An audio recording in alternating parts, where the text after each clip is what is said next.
हर हर महादेव। दोस्तों, आप सुन रहे थे मेरे साथ मनमर्जियां भाग 98।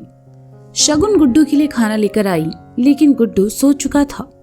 शगुन ने गुड्डू को कंबल उड़ाई और खाने की प्लेट लेकर वापस नीचे चली गई। उसे अकेले देखकर प्रीति ने कहा, दी, जीजू कहाँ है? वो खाना नहीं खाएंगे क्या?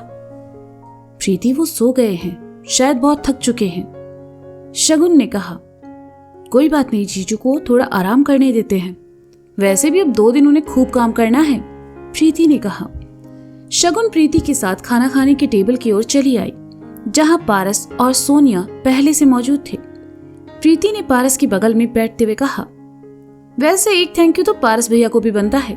अगर ये मेरे प्लान में साथ नहीं होते ना, तो गुड्डू जीजू यहाँ नहीं आते। अच्छा, तो इसमें तुम भी शामिल थी? शगुन ने प्रीति की तरफ देखकर कहा, मैं, पारस भैया, गोलू जी, हम सब शामिल थे। प्रीति ने खुश होकर कहा, सबका इतना ख्याल रखती हो, सबकी खुशियों के बारे में सोचती हो, तुम भी तो खुशियां डिजर्व करती हो ना शगुन। गुड्डू के लिए तुम्हारी जो भावनाएं हैं वो सबको दिखती है, फिर इतनी अच्छी लव स्टोरी की हैप्पी एंडिंग तो बनती है ना, पारस ने कहा। पारस की बात सुनकर शगुन मुस्कुराई और फिर सोनिया से कहा, सोनिया, तुम बहुत लकी हो जो तुम्हें पारस मिला। जितना समझदार है उतना अच्छा भी है। अरे बस बस, इतनी तारीफ मुझसे नहीं सुनी जा रही, पारस ने कहा तो सब हंसने लगे। शगुन आज बहुत खुश थी। गुड्डू वापस आ चुका था और पारस ने भी अपनी दोस्ती बखूबी निभाई। खाना खाने के बाद पारस सुबह जल्दी आने का कहकर सोनिया के साथ निकल गया।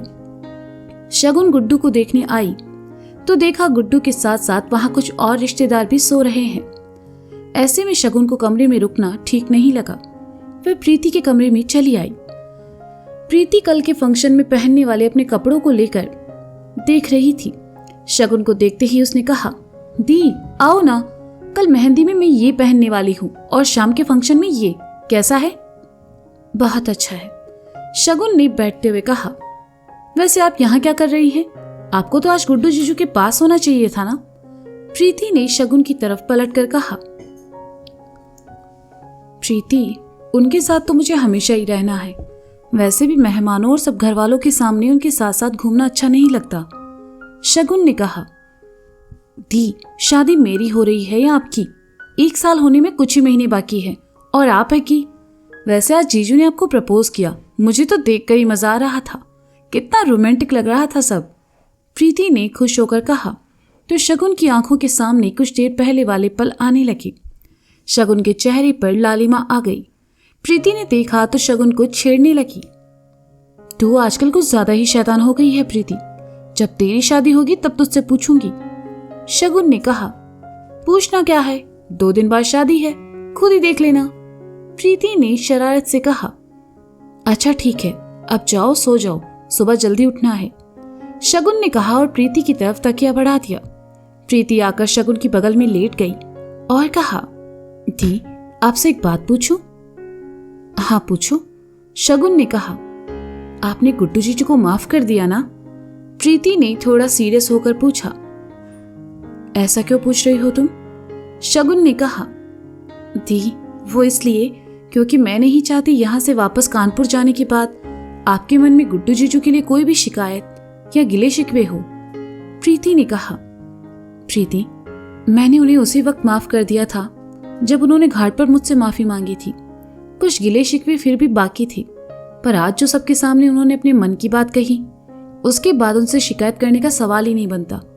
मैं जानती हूँ बहुत गलतियां करते हैं, हर्ट भी कर जाते हैं, लेकिन वो बहुत अच्छे इंसान है प्रीति। जो कुछ भी हुआ उसमें अकेले गुड्डू जी की गलती नहीं थी, बल्कि उसमें हम सब शामिल थे। और मैं खुश हूँ कि उन्हें सब सच पता चल गया है और उन्होंने उसे स्वीकार भी कर लिया है। एक पत्नी को इससे ज्यादा और क्या चाहिए कि उसके पति को उससे 2 बार प्यार हुआ है। मैं खुश हूं प्रीति कि महादेव ने मेरी सुन ली, उन्होंने मेरा प्यार मुझे वापस लौटा दिया, शगुन ने बड़े ही प्यार से प्रीति को समझाया। बस दी, आप और जीजू खुश हो तो मैं भी खुश हूं, अब आप सो जाइए, गुड नाइट, कहकर प्रीति सो गई। कुछ देर बाद शगुन को भी नींद आ गई। अगली सुबह मिश्रा जी अपने पूरे परिवार के साथ बनारस चले आए। खुशी की बात ये थी कि इस बार गोलू और पिंकी भी उनके साथ थे। अम्मा का ख्याल रखने के लिए उन्होंने रोशनी के घर पर बोल दिया। सुबह के 5 बज रहे थे। गाड़ी गेस्ट हाउस के अंदर आई। मिश्रा जी पूरे परिवार के साथ रात में ही निकल गए थे। उन्हें जौनपुर होते हुए आना था। गुप्ता जी ने उन्हें देखा तो खुशी से भर गए। वे आकर उनसे गले मिले और मिश्राइन को नमस्ते कहा। गोलू ने आगे बढ़कर पैर छूने चाहे तो गुप्ता जी ने कहा, अरे नहीं नहीं बेटा, आप सब मेहमान हैं, अंदर आइए। क्या बात है गोलू, कानपुर के बाहर बहुत सम्मान है तुम आओ। मिश्रा जी ने गोलू के साथ चलते हुए कहा। पीछे पीछे मिश्राइन, पिंकी और वेदी भी चली आ रही थी। सभी अंदर आए। अंदर चाची और विनोद मौजूद थे। उन्होंने सबको देखा तो चेहरे खुशी से खिल उठे। दोनों आकर सबसे मिले और बैठने को कहा। गुप्ता जी ने विनोद से चाय पानी का इंतजाम करने को कहा। आधे लोग अभी तक सो रहे थे और कुछ उठ चुके थे। वेदी की नजरें किसी को ढूंढ रही थी, पर अमन उसे कहीं दिखाई नहीं दिया। दामाद जी कल रात में ही आ गए थे, आप सब भी उनके साथ चले आते, गुप्ता जी ने कहा। वो हमें जौनपुर रुकना था किसी काम से, हमारी बहन रहती है वहां, इसलिए। बाकी गुड्डू से हम ही कहे थे कि तुम पहले निकल जाओ, मिश्रा जी ने बात संभालते हुए कहा। विनोद अपने साथ लड़के को लेकर आया और सबको चाय देने को कहा। सफर करके सब काफी थक चुके थे, इसलिए सबने चाय पी। शगुन कहीं दिखाई नहीं दे रही, मिश्राइन ने कहा। वो शायद अब कमरे में है, हम अभी किसी को भेजते हैं, गुप्ता जी ने कहा और विनोद से कहा कि शगुन को जाकर खबर कर दे। कुछ देर बाद शगुन आई। सबको वहां देखकर शगुन खुश हो गई। गोलू और पिंकी भी आए हैं, ये देखकर उसे बहुत अच्छा लगा। शगुन आकर सबसे मिली। कुछ देर बाद मिश्राइन उसे साइड में लेकर आई और कहा, सब ठीक है ना शगुन? हाँ माँ जी, सब ठीक है, शगुन ने कहा। गुड्डू ठीक है ना? वो अकेला ही चला आया, हम तो बहुत घबरा गए थे कि सच जानकर गुड्डू को कुछ ना हो जाए, मिश्राइन ने कहा। मिश्राइन की बात सुनकर शगुन मुस्कुराने लगी। उसे मुस्कुराता देखकर मिश्राइन ने कहा, क्या बात है, तुम इतना मुस्कुरा काहे रही हो? गुड्डू जी को सब याद आ गया है माँ जी, शगुन ने मिश्राइन के हाथों को अपने हाथों में लेकर कहा। तो मिश्राइन खुशी से भर उठी। उन्होंने अपने दोनों हाथों को जोड़कर ऊपर देखते हुए कहा, महादेव का लाख लाख शुक्र है कि गुड्डू को सब याद आ गया। हाँ माँ जी, अब सब ठीक है, बस आप और पापा जी उनसे नाराज मत होइएगा, शगुन ने कहा। बिटिया, हमसे पहले तुम्हारी माफी जरूरी है, अगर तुमने उसे माफ कर दिया तो हम भी कर देंगे। वैसे भी सबसे ज्यादा दिल उस नालायक ने तुम्हारा ही दुखाया है, मिश्राइन ने कहा। मैंने उन्हें माफ कर दिया है माँ जी, अब आप भी कर दीजिए, शगुन ने प्यार से कहा। तो मिश्राइन ने उसके गाल को छूकर हाँ में गर्दन हिला दी और कहा, वैसे है कहाँ वो सो रहे हैं, शगुन ने कहा। कैसा लड़का है, ससुराल में भला ऐसे कोई सोता है? जे गुड्डू का कुछ नहीं हो सकता, मिश्राइन ने कहा। तो शगुन हंस पड़ी और कहा, आप सब चलकर थोड़ा आराम कर लीजिए, उसके बाद तैयार हो जाइएगा। पिंकी, वेदी, तुम दोनों भी आ जाओ। हाँ बिटिया, आप दोनों जाओ, जाकर थोड़ा आराम कर लो, गुप्ता जी ने कहा। तो वेदी और पिंकी उठकर शगुन के पास चली आई और शगुन उन सबको लेकर प्रीति के कमरे में चली गई। प्रीति उठ चुकी थी और अपना फोन चला रही थी। जब उसने सबको कमरे में आते देखा तो अपना फोन साइड में रखा और आकर मिश्राइन के गले लगते हुए कहा, अरे वाह आंटी जी, आज तो सुबह सुबह सरप्राइज दी थी आपने। बिटिया, तुम्हारा ब्याह है और हम ना आए, ये कैसे हो सकता है? मिश्राइन ने प्रीति के माथे पर किस करते हुए कहा। और तुम महारानी जी, कितने मैसेज किए तुम्हें कि आ जाओ, लेकिन नहीं, तुम नहीं आई, प्रीति ने वेदी के सामने आकर कहा। अरे दादा, इतना गुस्सा, वो भी हमसे? सच पता है हम इन सबको लेकर आए हैं, वरना ये सब तो कल आने वाले थे, वेदी ने प्रीति के गले लगते हुए कहा। प्रीति मुस्कुरा उठी और फिर पिंकी के पास आई। उसके आगे पीछे घूमकर उसे देखने लगी और फिर उसके चेहरे की ओर देखते हुए कहा, तो ये है हमारे गोलू जी की वो। मुझे तो शक है कहीं गोलू ने काला जादू तो नहीं किया है। मतलब? पिंकी ने थोड़ा हैरानी से कहा। तभी तो इतनी सुंदर लड़की से शादी हुई है उसकी, पक्का उसने कोई जादू टोना किया है। पर कुछ भी कहो यार, हो बहुत सुंदर, प्रीति ने कहा तो पिंकी ने उसके गाल खींचते हुए कहा, तुम भी बहुत प्यारी हो।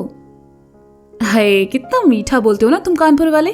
यार जाने से पहले ना मुझे भी सिखा कर जाना, प्रीति ने कहा और वेदी पिंकी को अपने साथ बेड की ओर ले आई और बैठने को कहा। मिश्राइन भी आकर कुछ ही दूर दूसरे बेड पर लेट गई। प्रीति पिंकी और वेदी के साथ बैठकर बातें करने लगी। बातें क्या, उन्हें कल रात वाले डांस के बारे में बताने लगी। शगुन उन्हें वहां छोड़कर गुड्डू को उठाने चली गई।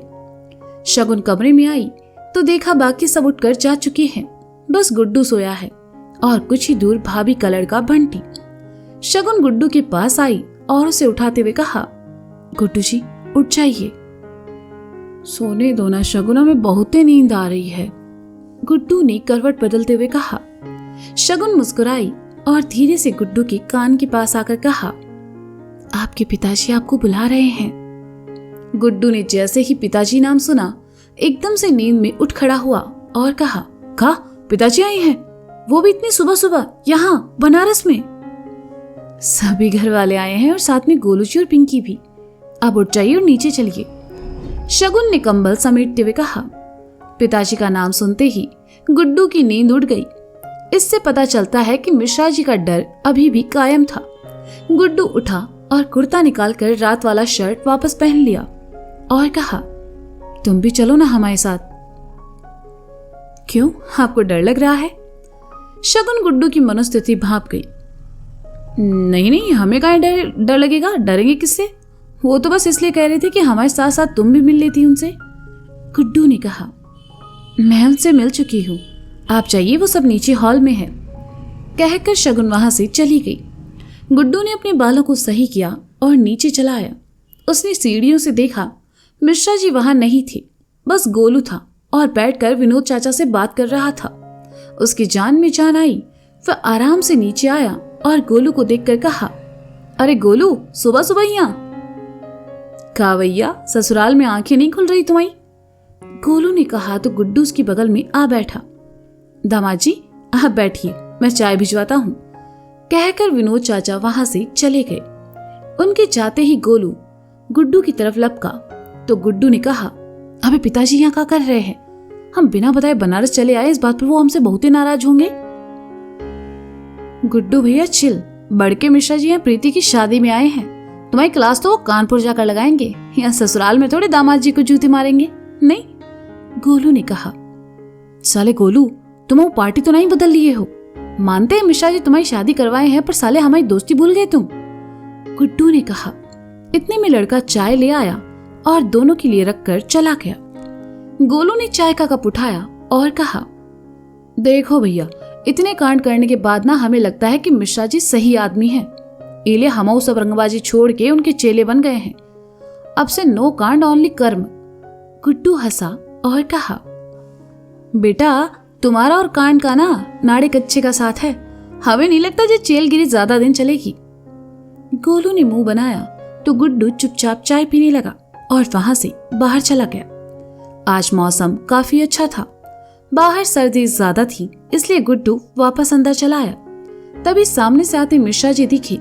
गुड्डू उनके सामने आकर कभी इधर कभी उधर जाने की कोशिश कर रहा था।